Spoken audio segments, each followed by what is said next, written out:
प्रणाम।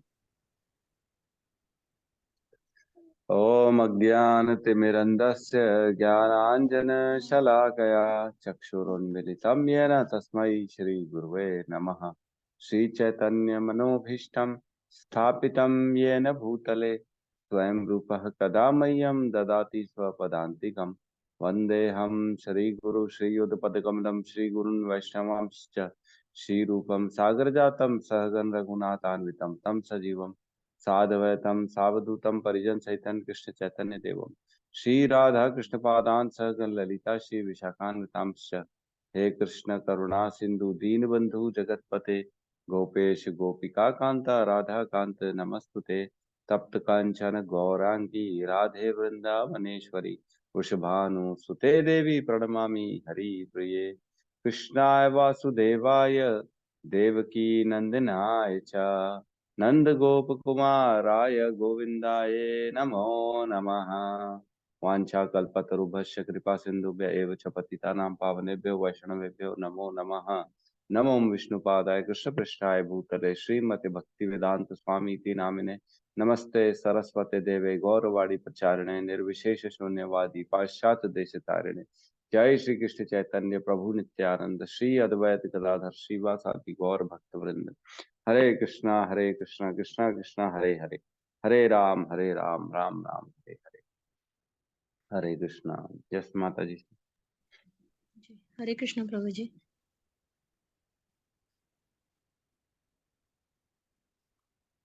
बताइए माता जी। जी प्रभु जी।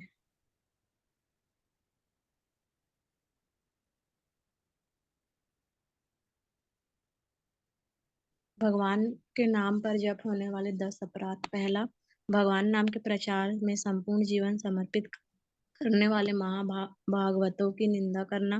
दूसरा, शिव ब्रह्मा आदि देवों के नाम को भगवान नाम के समान अथवा उससे स्वतंत्र समझना। तीसरा, गुरु की अवज्ञा करना अथवा उन्हें साधारण मनुष्य समझना।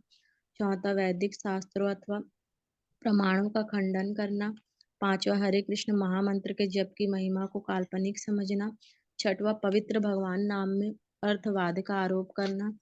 सातवां, नाम के बल पर पाप करना। आठवां, हरे कृष्ण महामंत्र के जप को वेदों में वर्णित एक शुभ सकाम कर्म कांड के समान समझना। नौवां, अश्रद्धालु व्यक्ति को हरि नाम की महिमा का करना। 10वां, भगवान नाम के जप में पूर्ण विश्वास न होना और इसकी इतनी अगाध महिमा श्रवण करने पर भी भौतिक आसक्ति बनाए रखना। भगवान नाम का जप करते समय संपूर्ण पूर्ण रूप से सावधान ना रहना भी अपराध है। प्रत्येक वैष्णव भक्त को चाहिए कि इन 10 प्रकार के अपराधों से सदा बच कर रहे ताकि श्री कृष्ण के चरण कमलों में पूर्ण शीघ्र प्राप्त हो जो मनुष्य जीवन का परम लक्ष्य है। हरे कृष्ण। हरे कृष्णा। बहुत बहुत धन्यवाद। तो मनुष्य जन्म का पूर्ण पूर्ण लक्ष्य याद रखना है ना, श्री कृष्ण के चरण कमलों की प्राप्ति। ठीक है, तो हम प्रवेश करते हैं आज के इस सत्र में भगवत गीता में। कल हमने श्लोक क्रमांक 20 किया, राइट। हम जो है ना अब प्रकृति और पुरुष में प्रवेश कर चुके हैं। ठीक है, 6 क्वेश्चन पूछे थे अर्जुन ने। क्षेत्र, क्षेत्रज्ञ, ज्ञान, ज्ञेय, प्रकृति, पुरुष। तो अब लास्ट वाला जो है ना प्रकृति पुरुष, उसमें है हम। कल हमने चर्चा की थी प्रकृति और पुरुष क्या होता है। ठीक है, हमने चर्चा की थी पुरुष मतलब जो भोगता है और प्रकृति मतलब जो भोग्य वस्तु है, ये दोनों का अंतर है। तो हमने कल चर्चा की थी पुरुष जो होता है वो कभी भी अ, अचेतन नहीं हो सकता, इसलिए वह पुरुष कौन होगा? या तो जीवात्मा होगा या तो परमात्मा होगा। लेकिन प्रकृति जो है ना वो हमेशा भोग्य होती है और वो जो होती है वो जड़ वस्तु होती है। लेकिन कभी कभी प्रकृति चेतन भी हो जाती है, जैसे कि जीवात्मा। जब परमात्मा की बात करते हैं तब जीवात्मा प्रकृति हो जाती है, और जब हम आत्मा की बात करते हैं तो प्रकृति जो होती है ना वो उसका शरीर और उसके बाकी सारी चीजें हो जाती हैं। ठीक है, कल के श्लोक में लिखा था प्रकृति तथा जीवों को अनादि समझना चाहिए, उनके विकार तथा गुण प्रकृति जन्य है। प्रकृति के कारण उनके सॉरी गुण और विकार है। कल हमने चर्चा की थी। ठीक है, हम आज श्लोक क्रमांक 21 में प्रवेश करते हैं, साथ में दोहराएंगे। कार्य कारण कृत कर्तृत्वे कारण कर्तृत्वे हेतुर प्रकृति उच्यते। हेतु प्रकृति उच्यते। पुरुषः सुख दुःखानां पुरुषः सुख दुःखानां भोक्तृत्वे हेतुर उच्यते। भोक्तृत्वे हेतु उच्यते। कार्य कारण तत्वे कार्य कारण कृतत्वे तो प्रकृतिरुच्यते। हेतु प्रकृति उच्यते। सुख दुःखानां पुरुषः सुख दुःखानां भोक्तृत्वे हेतुरुच्यते। भोक्तृत्वे हेतु उच्यते।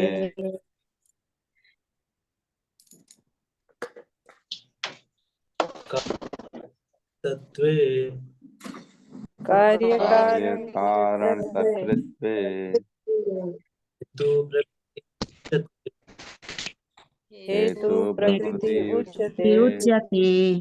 पुरुषः दुःखानां पुरुषः सुख दुःखानां तत्हेतुच्यते।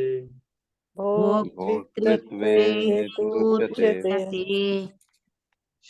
अनुवाद।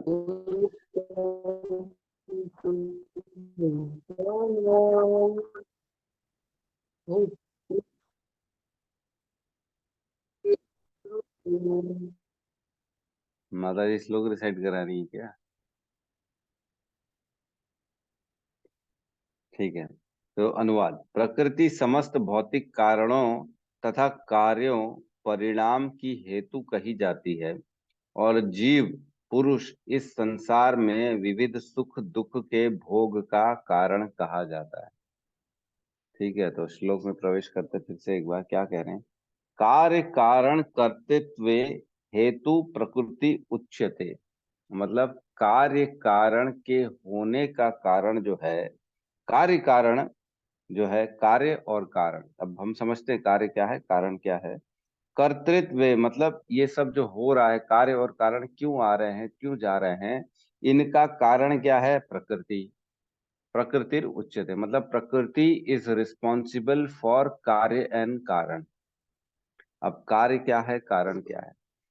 तो कार्य मतलब जो इफेक्ट है ना। कारण मतलब कॉज। ठीक है, कार्य मतलब इफेक्ट। इफेक्ट मतलब क्या, इफेक्ट मतलब हमारी अलग अलग जो योनियां प्राप्त हो रही हैं, हमको जो शरीर प्राप्त हो रहे हैं, ऐसा शरीर मिल रहा है, वैसा शरीर मिल रहा है।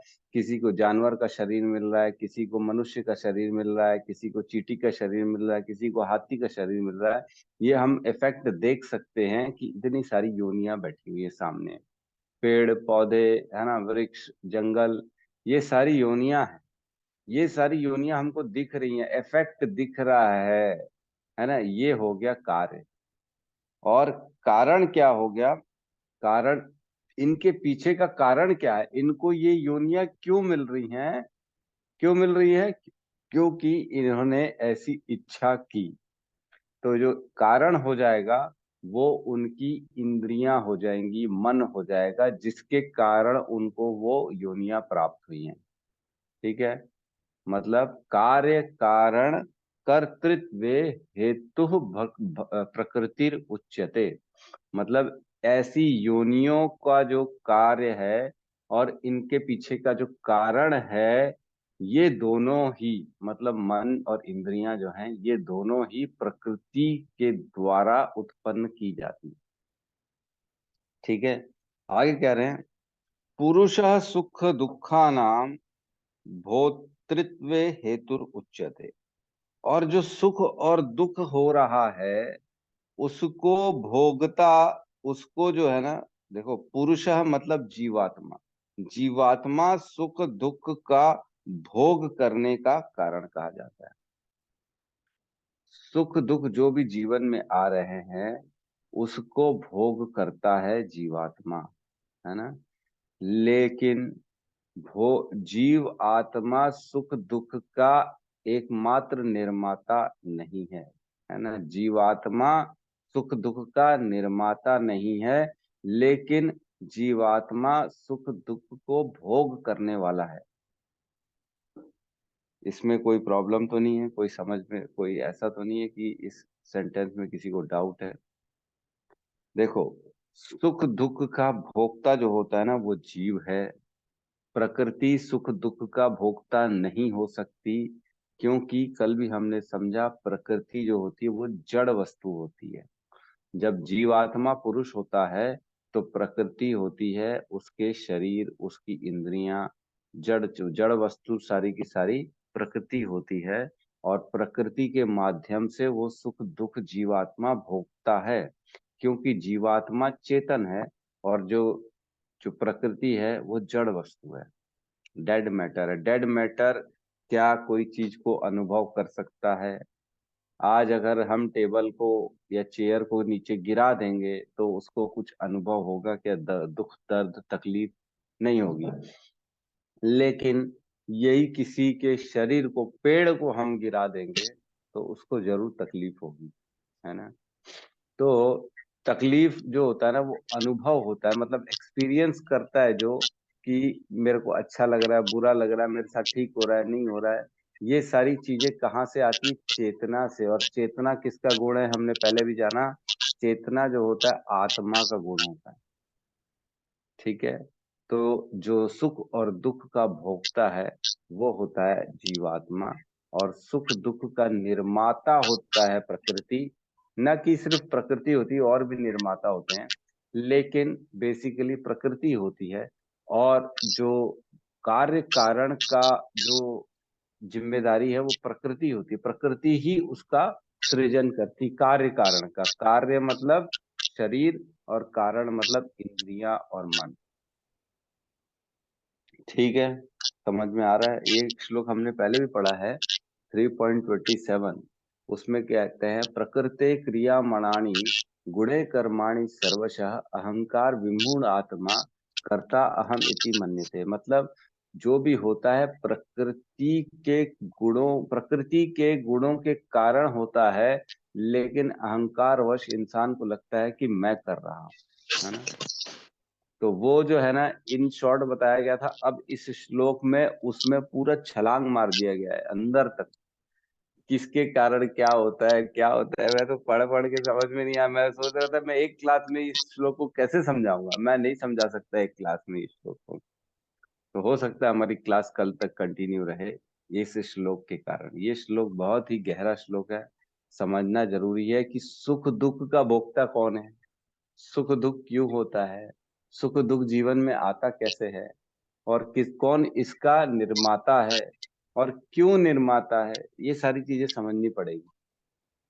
तो क्या सुख दुख, लेकिन हमने तो पढ़ा है जीव आत्मा को सुख दुख होता ही नहीं, आत्मा सुख दुख से परे है, मान अपमान से परे है। अब यहाँ लिख रहे हैं कि जीवात्मा को सुख दुख भोगना पड़ता है। भोक्ता जो है ना, सुख पुरुषम सुख दुखा नाम भोक्तृत्व हेतु उच्यते। मतलब सुख दुख का भोक्ता जो होता है उसका कारण होता है जीवात्मा। अब देखो विरोधाभास चल रहा है यहाँ पे। तो अब हम थोड़ा सा इसकी गहराई में जाते हैं, फिर से मैं पढ़ता हूँ अनुवाद, फिर हम चर्चा करते हैं कुछ। प्रकृति समस्त भौतिक कारणों तथा कार्यों की हेतु कही जाती है। तो हमने जाना कि कार्य जो हो गए वो शरीर हो गए, विभिन्न शरीर जो हमको योनियां प्राप्त हो रही हैं वो कार्य हो गए, और कारण हो गए इंद्रियां और मन, है ना। भौतिक कारणों तथा कार्यों की हेतु कही जाती है, मतलब प्रकृति के द्वारा शरीर बनाए जाते हैं और प्रदान किए जाते हैं। अलग अलग शरीर जो होते हैं वो वो पर्टिकुलर वही शरीर क्यों दिया गया? क्योंकि इंद्रियों के कारण वो पर्टिकुलर शरीर दिया गया, ठीक है। पिछले जीवन में मैंने जैसे अपन पढ़ते हैं यम यम वापि स्मरण भावम तजन्ते कलेवरम तम तम एवेति क्वांतु सदा तद भाव भावित। जो अंत काल में जैसा स्मरण करेगा उसको अगली योनि वैसी प्राप्त होती है। ये हमने पढ़ा था। ये मेरे ख्याल से 8वें अध्याय का 6वां या 5वां श्लोक है। ठीक है, तो इसमें हमने पढ़ा था। तो अंत काल में अगर किसी पुरुष ने अपनी पत्नी का बहुत आसक्ति थी, उसका विचार किया, तो अगली योनि क्या होगी, उसको स्त्री की मिल जाएगी, है ना।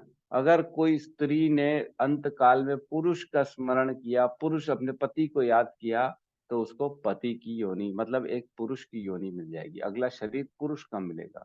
अगर किसी ने अंत काल में अपने कुत्ते का स्मरण किया, मेरे घर डोबरमैन है, बड़ा अच्छा है, इतना प्यारा मेरा कुत्ता है, इसको कौन संभालेगा, इसको कौन खाना खिलाएगा, तो अगला जीवन उसका क्या होगा, कुत्ते का हो जाएगा। तो देखो, अगला जीवन कुत्ते का होने का कारण क्या था, क्योंकि पिछले जीवन में जिसने जैसा स्मरण किया, तो वो वैसा स्मरण क्यों करता है, क्योंकि उसकी इंद्रियां और मन उसमें आसक्त रहते हैं। तो मन और इंद्रियों के कारण उसने उस चीज का स्मरण किया, आसक्ति थी, इसलिए सेम अगला शरीर उसको वैसा प्राप्त हुआ। और ये कौन करके दिया, ये सारा कार्य किसने किया, प्रकृति ने किया। क्योंकि हम जानते हैं शरीर बनता है पंच तत्व से, जो पंच भौतिक तत्व होते हैं, वो पंचभूत जिसको महाभूत कहते हैं, वो प्रकृति होती है। एक्चुअल में प्रकृति से ही ये सब कुछ मिलता है। हमने पढ़ा है अपरा प्रकृति और परा प्रकृति। तो अपरा प्रकृति में पंच महाभूत, मन, बुद्धि, अहंकार, ये सारा प्रकृति का ही जो है एलिमेंट्स हैं, प्रकृति का ही पार्ट है। तो हमारी इंद्रियां जो होती है, हमारा मन होता है, ये भी प्रकृति का ही पार्ट होता है। और मन इंद्रियों के कारण जो है ना, हम हमारी आसक्ति जिसमें लगा बैठते हैं, उसी को रिकॉर्ड करके प्रकृति अगला हमको शरीर वो प्राप्त करा देती है। ठीक है, इसमें किसी को कोई डाउट तो नहीं है ना। तो इसका कार्य कारण की हेतु कही जाती है प्रकृति। और जीव पुरुष इस संसार में विविध सुख दुख के भोग का कारण कहा जाता है। तो जीवात्मा जो है ना, वो सुख दुख का कारण कहा जाता है। ठीक है, लेकिन भोग का कारण मतलब भोगता जरूर है जीवात्मा, लेकिन उसका निर्माता नहीं है। जिस प्रकार हम एक मूवी में जाते हैं, जैसे कि अभी मैं गया था परसों नरसों 695 मूवी, जो कि राम जन्मभूमि पे पूरी मूवी बनी हुई है। उसको देख के क्या होता है, पहले जैसे हम थिएटर में जाते हैं ना, तो हमारे सामने पूरी लाइट वाइट बंद कर दी जाती है और बहुत बड़ी स्क्रीन होती है ना। सबने मूवी तो देखी होगी। तो बहुत बड़ी जो स्क्रीन होती है, उस स्क्रीन में ऐसा इफेक्ट डाला जाता है कि आपके सामने अगर इमोशनल सीन होगा, कोई ऐसा बहुत ज्यादा दुख वाला सीन होगा, तो आपको भी दुख होता है कि नहीं होता है। हमने भी कई बार देखे हैं, स्त्रियां होती है, पुरुष भी रो देते हैं। इवन मेरे आंख से भी आंसू तो निकल ही गए थे मूवी देखते देखते, इतना भावुक हो गया था मैं। तो क्या वो सच में मेरे सामने हो रहा है? नहीं हो रहा है, बिल्कुल नहीं हो रहा है। लेकिन हम अपने आप को इतना जोड़ लेते हैं उससे कि उसका इफेक्ट पूरा हमारे अंदर आ जाता है। मैंने देखा था एक बार ना, मैं बहुत पुरानी बात है, एक ब्लैक मूवी आई थी ना अमिताभ बच्चन की, जिसमें वो अंधा था, पता नहीं क्या क्या था, गूंगा था, ऐसा कुछ था। और उसमें ना वो पिक्चर में देखने गया था ना, तो मेरे को इतनी हंसी आई थी, आजू बाजू वाले सब रो रहे थे। उस समय मैं थोड़ा बदमाश था, मैं ना हंस रहा था लोगों को देख के, और लोग पिक्चर देख देख के रो रहे थे। ऐसा हो रहा था। तो मैं थोड़ा सा बदमाशी ज्यादा कर रहा था। तो कहने का मतलब है, लोग पिक्चर देख के रो रहे थे। तो ऐसा क्या था, वो पिक्चर क्या सच में उनके जीवन में तो नहीं हो रहा, उनके जीवन में थोड़ी है, वो तो खाली इफेक्ट्स आ रहे हैं उस पिक्चर के हमारे ऊपर, और हम दुख के मारे रो रहे हैं। तो ऐसा क्यों होता है? क्योंकि हम इतना ज्यादा उससे जुड़ जाते हैं, आसक्ति हो जाती है। अब इसी को हम थोड़ा सा और गहराई में जाके समझते हैं। जिस प्रकार माँ की आसक्ति अपने बच्चे में होती है, अगर बच्चे को चोट लग जाए तो माँ भी रो देती है ना, रोती है, कई बार रोती है, अरे हाय हाय मेरे बच्चे को लग गई, हाय मेरे बच्चा कैसे करेगा, इसको कैसे इलाज होगा, खून निकल रहा है मेरे बच्चे का, कोई तो बचाओ, हाय हाय हाय। तो ये क्यों हो रहा है? उसको तो चोट लगी नहीं, लेकिन बच्चे को लग गई। तो बच्चे की चोट का असर इतना हो रहा है कि माँ की आंख से भी आंसू निकल रहा है। तो इसके पीछे का कारण ये है कि उसने इतनी ज्यादा आसक्ति अपने बच्चे से लगा ली है, तो बच्चे की तकलीफ उसको अपनी तकलीफ लग रही है। सिमिलरली हमारी आसक्ति हमारे शरीर में इतनी हो जाती है कि शरीर के दुख सुख को हम अपना मान बैठते हैं। अब रिलेशन समझ में आ रहा है कि हम क्यों भोगता है? क्योंकि हम अपने शरीर को हम खुद मान बैठते हैं, है ना। जैसे ये शरीर और आत्मा, सबसे पहला तो टॉपिक यही होता है हमारे इस्कॉन में, ये समझाया जाता है कि आप शरीर नहीं हो, आप आत्मा हो। लेकिन हम हमारी पहचान आत्मा से कर ही नहीं पाते। हम हमेशा हमारी पहचान जो है ना सिर्फ शरीर से करते हैं।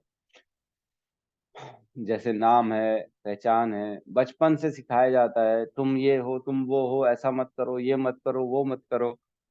तो कुल मिला के वो सारी आइडेंटिटी हमारे अंदर ऐसी छप जाती है कि इवन अंत काल तक वो सब निकलती नहीं। हम अपने आप को वही मान बैठते हैं, मैं तो महेश हूँ, मैं सत्यम हूँ, मैं अनिल हूँ, मैं गौतम हूँ, मैं रोहित हूँ, जो भी है अपनी आइडेंटिटी को हम वही मान के बैठते हैं। तो क्या हम अपने आप को आत्मा मानते हैं? हम नहीं मानते। जिस दिन हम अपने आप को शरीर नहीं मानेंगे, आत्मा मानेंगे, उस दिन हम इन सुख दुखों से ऊपर हो जाएंगे। लेकिन जब तक हम अपने आप को शरीर मानेंगे, तब तक हम ये सारे सुख दुख को भोगते रह जाएंगे।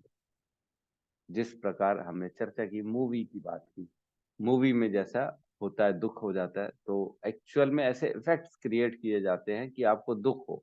वैसे ही प्रकृति के द्वारा ये शरीर और जीवात्मा को ऐसा जोड़ा जाता है, ऐसे ऐसे इफेक्ट्स क्रिएट किए जाते हैं कि आपको दुख हो, शरीर की चोट से आपको दुख होगा, शरीर की मान अपमान से आपको दुख होगा, शरीर की प्रसन्नता से आपको सुख होगा, इंद्रिय विषयों की प्राप्ति से आपको सुख होगा। क्यों? क्योंकि हम अपने आप को शरीर मान बैठते हैं, हम इतने ज्यादा आसक्त हो जाते हैं इसमें। ठीक है, इसमें किसी का कोई वो तो नहीं है, डाउट तो नहीं है। तो हम इसकी थोड़ी सी गहराई में जाते हैं। ठीक है, तो ऐसा क्यों होता है? क्योंकि हमारे अंदर अज्ञान आता है, अविद्या आती है। अविद्या भी जो है ना एक भगवान की शक्ति है। जैसे हमने पढ़ा 15.15 में, सर्वस्य च हम हृदय सन्निविष्टो मतः स्मृति ज्ञानम अपोहनम च। मैं ही ज्ञान देने वाला हूँ, मैं ही सबको विस्मृति का कारण हूँ, मैं ही सबको याद दिलाने का कारण हूँ। परमात्मा सबके हृदय में बैठे हैं और वही हमको भुला देते हैं, वही हमको याद दिला देते हैं, वही हमको ज्ञान प्रदान करते हैं। तो ऐसा क्यों करते हैं वो? ये उनकी शक्ति है, ताकि हम भोग भोग सके, है ना। जब हम ये शरीर लेके इस संसार में आते हैं, हम भूल जाते हैं कि हम भगवान कृष्ण के अंश हैं। मैंने क्या क्या किया था, मैंने गड़बड़ की थी, मैंने इसको चोट पहुंचाई थी पिछले योनि में, ये सब जो जो हुआ, इवन इस जन्म का भी हम भूल जाते हैं। क्यों? ताकि हम आगे अपने इस शरीर से के माध्यम से प्रकृति का भोग भोग सकें। अगर हम भूल जाएंगे, तब तो हम अच्छे से आस्वादन करेंगे, खाना खाएंगे, रेस्टोरेंट में कूदेंगे फांदेंगे, है ना, और आसक्त होंगे दूसरों के प्रति, स्त्रियों के प्रति, पुरुषों के प्रति। लेकिन अगर याद रहेगा आपको सब कुछ, तो आप डिस्टर्ब हो गए अंदर से, है ना। अगर हमको याद रहेगा कि मैं भगवान का अंश हूँ, मैं विद्रोह करके आया हूँ, और मुझे इस संसार में जो है ना, मैंने अपनी इच्छा की थी भोग भोगने की, इसलिए मैं आया हूँ, जबकि परम भोक्ता तो कृष्ण है, ये सब ध्यान रहेगा, तो हम कभी इस संसार में भोग नहीं भोग सकते। लेकिन भगवान सब भुलवा देते हैं और आपको ऐसा लगता है कि मैं ही कर्ता अहम इति मन्यते, मैं ही करने वाला हूँ, ये हमारे को हम मान बैठते हैं, इसलिए हम फिर भोग में लग जाते हैं। तो भोग जो अविद्या होती है, अविद्या के दो पार्ट होते हैं, एक होता है आवरण और एक होता है विक्षेप। आवरण मतलब ऐसा आपके ऊपर आवरण डाला जाता है कि आप अपने पूरे पिछले जो आपका ओरिजिनल स्वरूप है उसको आप भूल बैठते है ना। हम ओरिजिनली आत्मा है ये हम भूल जाते हैं, ये आवरण डलता है अविद्या के कारण। और दूसरा होता है विक्षेप। विक्षेप मतलब कि खुद को हम जो है ना शरीर मान बैठते हैं, ठीक है। आवरण मतलब अपने मूल स्वरूप को भूलना, और दूसरा विक्षेप मतलब अपने आप को शरीर मान बैठना। ये दोनों अविद्या शक्ति का जो है ना दो प्रकार का इफेक्ट हमारे ऊपर आ जाता है कि हम ये मान बैठते हैं अपने आप को। तो विक्षेप जो होता है, जो हम अपने आप को शरीर मान बैठते हैं, इसके कारण जो है ना हमारे शरीर, हमारे अंदर जो है ना राग, द्वेष, काम, ये सब उत्पन्न होता है, क्योंकि हम शरीर मानते हैं। और शरीर को सुख देने के लिए, शरीर को दुखों से बचाने के लिए, अपनों को दूसरों से बचाने के लिए द्वेष करना, हमारे से कोई आगे जा रहा है तो उससे द्वेष करना, जेलसी का भाव, काम का भाव, अपनी शरीर को सब सुख प्रदान करने की इच्छा, ये सारी चीजें जो होती है ना, ये विक्षेप के कारण उत्पन्न होती है हमारे अंदर। तो ये सब क्यों होता है? जीव की जो इच्छा होती है ना, उसी के अनुसार माया उसे सुख दुख बना के देती रहती है, और उसका भोक्ता जीव है बिकॉज उसी की इच्छा थी। तो हम जैसे एक रेस्टोरेंट में जाते हैं, हमने कल भी चर्चा की थी रेस्टोरेंट का एक और एग्जाम्पल। अगर कोई कस्टमर जाता है रेस्टोरेंट, वहां जाके छोले भटूरे का अगर ऑर्डर देता है, और उस कुक जो है, अंदर एक माता जी कुक है जिसको माया कहते हैं हम, वो माया ने आपको छोले भटूरे बना के दिए, तो आपको छोले भटूरे ही खाने पड़ेंगे। क्यों? क्योंकि आपने छोले भटूरे की इच्छा की थी, और वो रेस्टोरेंट किसका है? पूरा का पूरा कृष्णा का, जो सारी चीजों का मैनेजमेंट कर रहे हैं। तो यहाँ पे जो सुख दुख हो रहा है आपको छोले भटूरे खाने से, हो सकता है छोले में ज्यादा मिर्ची हो, आपने मिर्ची वाला छोला ऑर्डर किया हो, भाई एक्स्ट्रा स्पाइसी बना के दे देना मुझे। आप खा रहे हो छोले भटूरे और आपको मिर्ची लग रही है, आंख से आंसू निकल रहे हैं, तकलीफ हो रही है, उसके जिम्मेदार कौन हो गए? हम हो गए स्वयं, क्योंकि हमने ऐसी इच्छा की थी, हमने ऐसा ही ऑर्डर किया था, इसलिए वैसा ही बन के आया माया देवी के द्वारा।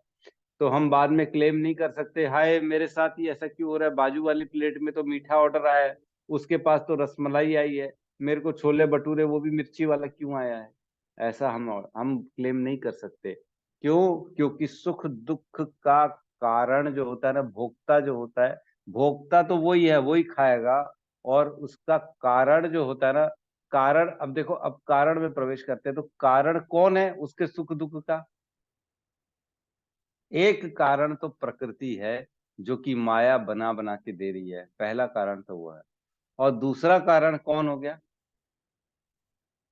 वो स्वयं हो गया। क्यों? क्योंकि उसी ने ही तो ऑर्डर की थी। आज आज उसी ने तो ऑर्डर किया, तभी तो same as it is dish बन के आई है। तो कारण का जो है बेसिक कंसेप्ट में घुसना है, समझना जरूरी है कि कोई भी सुख दुख जो होता है, उसका कारण, सबसे पहला कारण तो होती है प्रकृति, जो उसको बना बना के दे रही है। कैसे बना बना के दे रही है हमारे को? जैसे हमारे आसपास का वातावरण ऐसे हो जाएगा, आपको कोई गाली दे के चला जाएगा, आप सारे टेंशन में, ये मेरे को गाली क्यों दे रहा है, ये मेरे साथ उटपटांग बात क्यों कर रहा है, तो हमको लगता है कि हम इसको सुधारें, है कि नहीं। मेरे साथ गलत व्यवहार किया, मुझे गाली दी, मुझे गाली दी, क्यों गाली दी इसने, तो ऐसा लगता है हम इसको सुधारें, ये गलत है। लेकिन इसके पीछे का कारण अगर हम समझेंगे, तो इसके पीछे का कारण है कि भगवान ने, प्रकृति ने आप ही का किया हुआ कर्म आप तक पहुंचाया, आपने जो बहुत पहले पिछले जन्मों में किसी को प्रेम दिया होगा, तो वही प्रेम आज इस जन्म में आपको प्रेम के रूप में आके मिलेगा। अगर पिछले जन्मों में आपने किसी की 100 रुपए की मदद की थी, तो इस जन्म में 1000 रुपए बन के आपके पास वो पैसे दोबारा घूम के आ जाएंगे। तो जब पैसे आते हैं तब तो हम नहीं बोलते क्यों आ रहे हैं, मैंने थोड़ी मंगा था, मैंने कौन सा काम किया जो मेरे को इतना अच्छा बेनिफिट मिल गया, मैंने ऐसा क्या कर दिया जो इतना प्रॉफिट हो गया मेरे, ऐसा हम तो बोलते नहीं है। तब तो बोलते हाँ हाँ मैंने किया है, सब मेरा तो कराया धराया है, मैंने ही तो अपनी अकल लड़ाई है, मैंने ही तो मेहनत की है। तो नुकसान होता है, बच्चा अगर फेल हो गया तो बाप बोलेगा ये माता जी इसके कारण हुआ है, पढ़ाती लिखाती नहीं थी, समय देती नहीं थी, इसलिए फेल हो गया है। और माता जी बोलेंगी ये पति यहाँ पति देव समय नहीं देते इसलिए फेल हो गया। फिर दोनों टीचर को ब्लेम कर देंगे, टीचर नहीं पढ़ाता था इसलिए फेल हो गया। लेकिन अगर वो फर्स्ट आ गया तो सब बोलेंगे देखा मैंने दिया ना, मेहनत मैंने की इसलिए फर्स्ट आ गया। तो वैसी है, अच्छे में तो सब लोग स्वीकार कर लेते हैं, लेकिन दुख में तकलीफ में कोई स्वीकार नहीं करता। उसको लगता है दुख मेरे जीवन में आ क्यों रहा है, तो आया सिर्फ इसीलिए है क्योंकि आप ही ने वैसा कर्म किया था, आप ही ने किसी के साथ दुख का जो है दुख दिया था किसी को, वही दुख घूम फिर के आपके पास आ रहा है। ठीक है, तो इसका कारण सबसे पहला प्रकृति वो ऐसी व्यवस्थाएं बनाती है, किसी के हृदय में प्रेरणा देते भगवान कि तुम्हारे साथ वो गलत चले। तो हमको फिर उसको अगर स्वीकार कर लेंगे चुपचाप तो वो हमारा कर्म कट जाएगा, अगर हम स्वीकार नहीं करेंगे तो दोबारा वो कर्म जो है ना घूमने चला जाएगा, फिर घूम के दोबारा हमारे पास आगे चल के और आएगा। जितना स्वीकार नहीं करेंगे उतना समय के साथ वो बढ़ता चला जाएगा। ठीक है, समझ में आ रहा है कि नहीं आ रहा है, कि थोड़ा मुश्किल जा रहा है? आ रहा है प्रभु जी। हम्म। हाँ प्रभु जी, कंपाउंड इंटरेस्ट के साथ वापस आता है। एक श्लोक आता है 3.31.1, है ना, मैं ये पढ़ रहा हूँ आपको सुना रहा हूँ।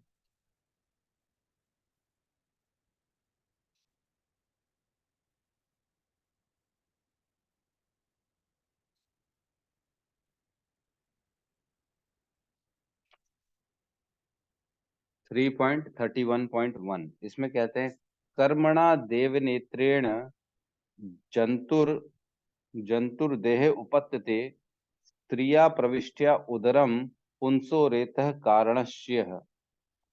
श्री भगवान कपिल ने कहा, ये कपिल भगवान के वाच है जो अपनी माता को ज्ञान दे रहे हैं, देवहूति माता को। वो कहते हैं परमेश्वर की अध्यक्षता में तथा अपने कर्म फलों के अनुसार विशेष प्रकार का शरीर धारण करने हेतु जीव आत्मा को पुरुष के वीर्य कण के रूप में स्त्री के गर्भ में प्रवेश कराया जाता है।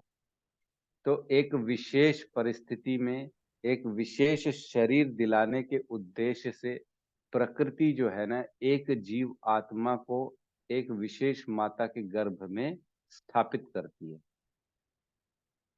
समझ रहे हैं ना कि ये सब कैसे हो रहा है, हमको समझ में ही नहीं आ रहा है, लेकिन हमको ऐसा लगता है कि अच्छा ये तो कॉमन है, कोई बड़ी चीज नहीं है।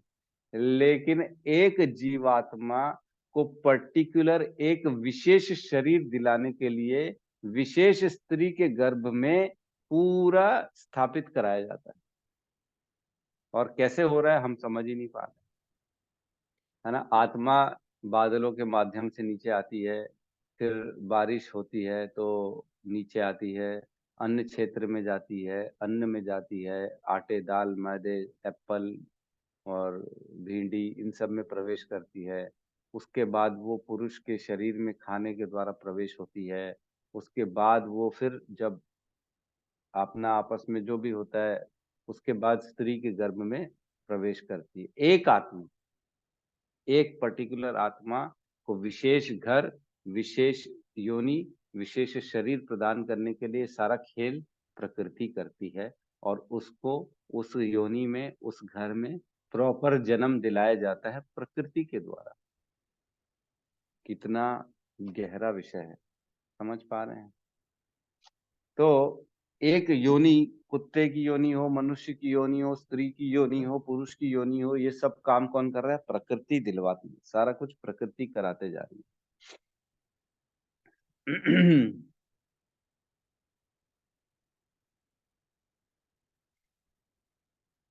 ठीक है, तो हम जैसे जैसे गहराई में प्रवेश करेंगे हमको ये सारी चीजें समझ में आना चालू हो जाएंगी। ठीक है, तो हम एक बार तात्पर्य में प्रवेश करते हैं। तात्पर्य शील प्रभुपाद की जय।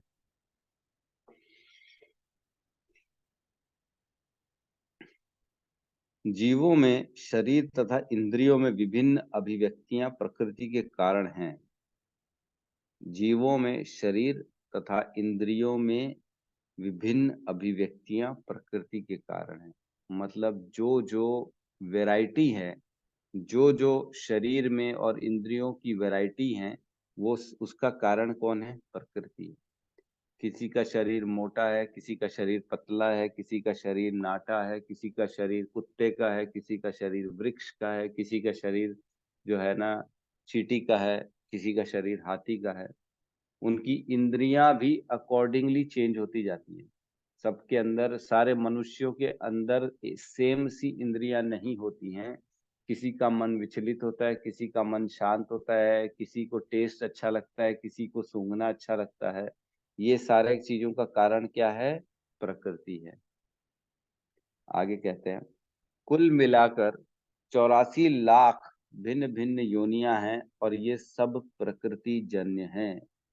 तो हमने पढ़ा हुआ है ऑलरेडी, 84 लाख योनियां होती हैं। जल में लहरे वाली 9 लाख, हवा में उड़ने वाली 10 लाख, रेंगने वाली कीट पतंगे जो होती है वो 11 लाख, और 20 लाख पेड़ पौधे, और 30 लाख 4 पैर वाले पशु पक्षी, और 4 लाख मनुष्य योनियां। ये 84 लाख योनियां होती हैं और ये सारी की सारी योनियां प्रकृति जन्य हैं। सबके सब किससे बने हुए हैं? पंच महाभूत से बने हुए हैं। जो 24 तत्व याद है कि नहीं? इसी अध्याय में हमने पढ़ा था ना, 5वें 6वें नंबर श्लोक में, 24 तत्व से बना क्षेत्र है ना। कौन कौन से थे 24 तत्व? बताइए, कौन बताएगा? रिवीजन भी हो जाएगा। यस, अनिल प्रभु बताएंगे। प्रभु जी, क्वेश्चन क्या था? कुछ 24 तत्व। हाँ, 24 तत्व जिसमें प्रभु जी नींद आ रही है क्या सारा- आपको? नहीं नहीं, मैं एक्चुअल में जो आप जो बताया ना उसको तुरंत नोट कर रहा था, हवा में कितने हैं और कीट पर जो अच्छा 84 लाख यानी उसकी संख्या नोट कर रहा था। आपने सडनली अच्छा अच्छा, ठीक है। हाँ, तो उसमें प्रभु जी एक तो 11 कर्मेंद्रियां हैं। 11 कर्मेंद्रियां? 5 नहीं है प्रभु जी। 5 नहीं, कर्मेंद्रिय जिससे, अरे जिससे पूछे जाएगा वही बताएगा, और कोई नहीं बताएगा। हाँ बताइए। 5 5 इंद्रियां हैं और 5 कर्मेंद्रियां। हाँ। उसके बाद क्या था? मन, बुद्धि, अहंकार, 8 ये अपरा तत्व। मन, बुद्धि, अहंकार। चलो रहने दो रहने दो, ठीक है। और कौन बताएगा? अनीता माता जी बता पाएंगी?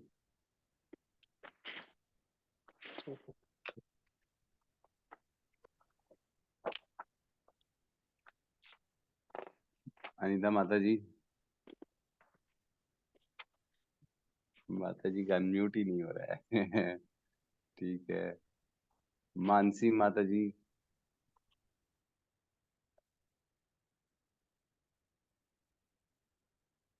अमित प्रभु, अमित बोस प्रभु से पूछते हैं, वो आप बताइए 24 तत्व कौन से?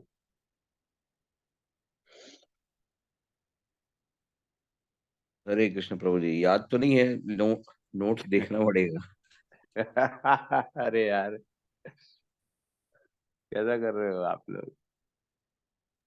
आगे प्रभु जी 5 मुझे पीछे भी याद 7 8। नहीं है। अच्छा, आपको भी याद नहीं है तो क्लास में कैसे करते हो आप लोग? सुनते नहीं हो क्या? इतना गहराई से हमने चर्चा की थी 24 तत्वों में और आप लोग बता नहीं पा रहे हो। हाँ, मेरे को मालूम है, गौतम प्रभु तो बता देंगे, रहने दो। श्री राम प्रभु आप बताइए, जो कम बोलते हैं हम उनसे पूछते हैं आज। हरे कृष्ण प्रभु जी। नहीं नहीं, आपसे नहीं पूछा मैंने। श्री हरे राम कृष्णा प्रभु प्रभु से जी, दंडवत प्रणाम। धन्यवाद प्रणाम। हाँ प्रभु जी, ये पांच पांच कर्म इंद्रियां हैं, और पांच ज्ञान इंद्रियां हैं। ये प्रभु जी मैं भी थोड़ा भूल गया प्रभु जी। अरे बाप रे, मैं प्रभु क्या जी उसमें मतलब। मन बुद्धि अहंकार भी है क्या? रुको ना माता जी, सब पता पड़ेगा आपको धीरे से। पुष्पेंद्र प्रभु बताएंगे।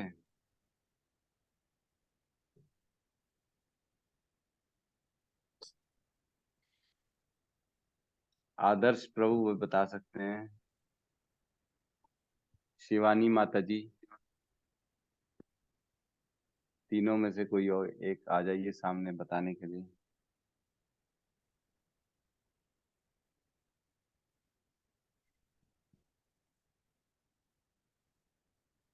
विनीता माता जी बताएंगी।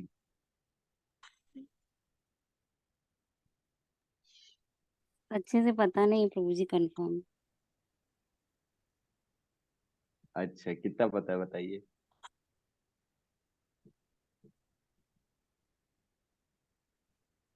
एक सेकंड प्रभु जी बता रहे। आप देख के नहीं बताना है ना, आप खोल के देखोगे तो क्या मतलब होगा। प्रभु जी मेरा नोट बना हुआ है, उससे देख रही थी। अच्छा, याद नहीं है। नहीं। अरे बाप रे। हम्म।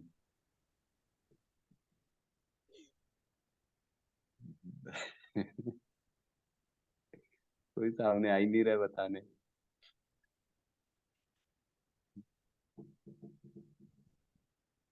मनीषा माता जी बता सकती है क्या?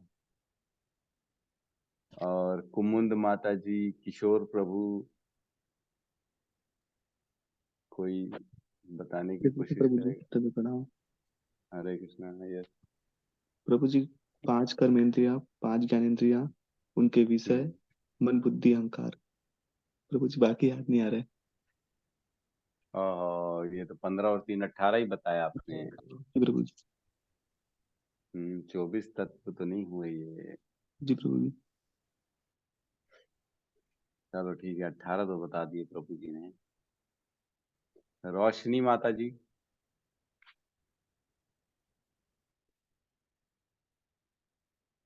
भाई ऐसे कैसे चलेगा, आप लोग जो है याद ही नहीं रखेंगे। आप अभी 13वां अध्याय तो अभी किया हमने, ज्यादा समय कहाँ हुआ है। और ये तो बेसिक चीजें हैं, ये सब नहीं भूलना है आप लोगों को।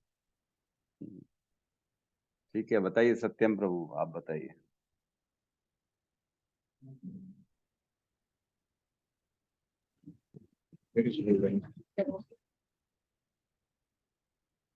मेरी आवाज आ रही है प्रभु जी?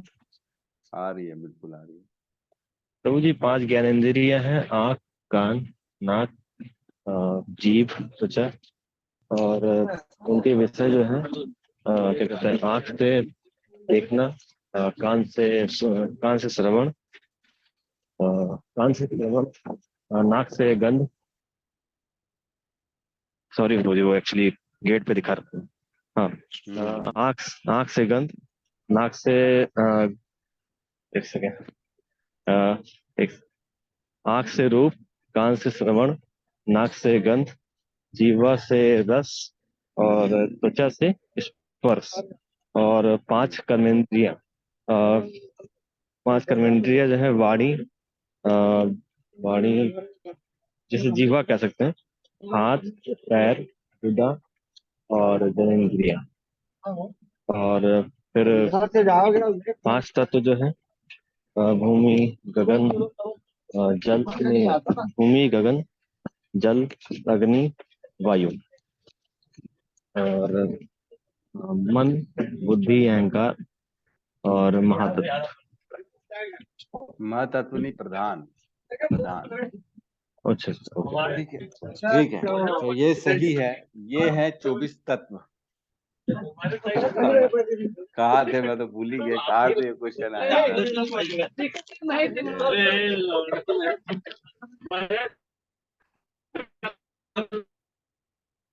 ठीक है, तो चलो, आप लोग सब थोड़ा थोड़ा रिवीजन करेंगे तब तो आगे बढ़ पाएंगे ना। ऐसे भूल जाएंगे तो वो आगे चीज समझ में कैसे आएगी। आप सबको याद रखना पड़ेगा। थोड़े से कम रिवीजन करिए, नोट्स बनाइए, जो इम्पोर्टेंट चीजें उनको याद रखिए, है ना। 24 तत्व नहीं आएंगे तो फिर भगवत गीता पढ़ने का तो सेंस नहीं है, सब भूल जाएंगे फिर आप लोग।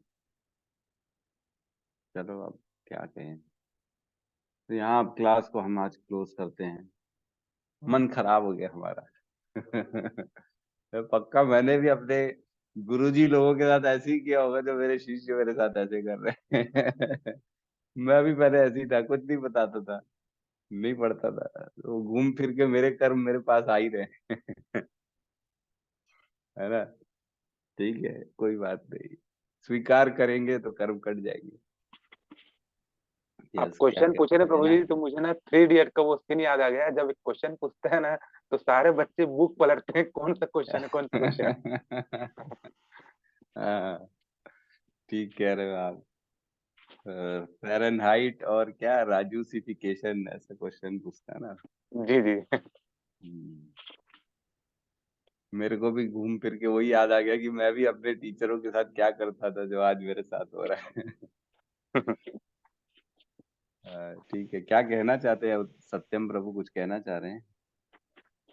प्रभु जी, क्या इस श्लोक का जो आपने आज चर्चा किया है, तो उसका उससे कुछ रिलेटेड हो सकता है क्या, जो हमारा 2 पॉइंट श्लोक है, जिसमें जो है मात्रा स्वशास्त्र कौन्तेय शीतोष्ण दुख सुखदा आगाम पाइनो अनित्य, आगाम पाइनो अनित्य स्थिति स्थान स्थिति शांति छत्सु दीक्षा भारत। भारत। भारत, हाँ प्रभु जी। इससे हो सकता है क्या प्रभु जी कुछ?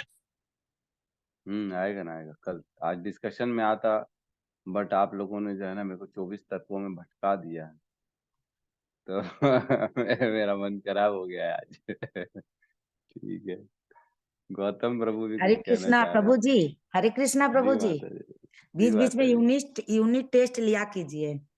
हाँ, अब मेरे को वही लग रहा है, मैं लूंगा, पूछते रहूंगा।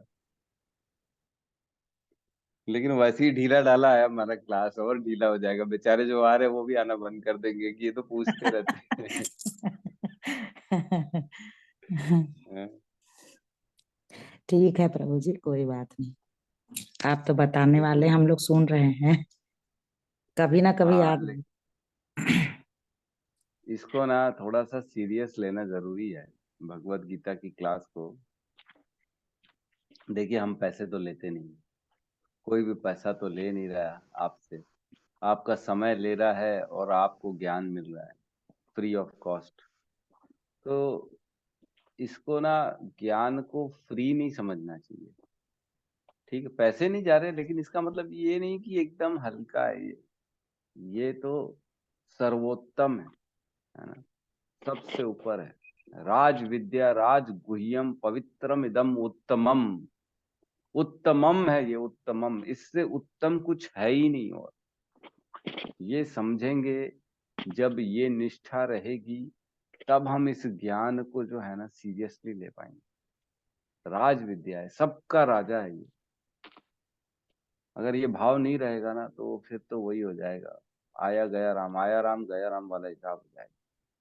24 तत्व पढ़ गए भूल गए, पढ़ गए भूल गए। ठीक है, कोई ऐसा बहुत टिपिकल चीज नहीं पूछी मैंने, कोई हमने श्लोक नहीं पूछ लिया कि जो है ना चार चार जो है ना भक्ति के जो चार मुख्य जो है संदेश भगवान ने 9वें अध्याय में क्या दिए है, ये नहीं पूछा मैंने। और मैंने कोई ऐसा टिपिकल नहीं पूछा, ये सिंपल चीज है, इसको तो सबको आना चाहिए। 24 तत्व शरीर के है ना, ये तो आने चाहिए, क्योंकि शरीर ही तो हमारा है। हम अपने बारे में जान रहे हैं, हम और किसी के बारे में तो जान नहीं रहे हैं, अपने बारे में तो कम से कम जानना चाहिए, है ना। कल भी पढ़ा था हमने, कहाँ से स्टार्ट करना है, कहाँ तक जाना है, आत्मा से स्टार्ट करके परमात्मा तक जाना है। तो उसका जो ये ज्ञान है, अध्यात्म कहलाता है। ठीक है, पढ़िए पढ़िए, तभी भगवत गीता पढ़ना है और उसको जीवन में उतारना भी है। समझेंगे ही नहीं तो उतारेंगे कैसे। ठीक है, कोई बात नहीं। यस, कोई कुछ कहना चाहता है तो ठीक है, नहीं तो क्लास क्लोज करते हैं।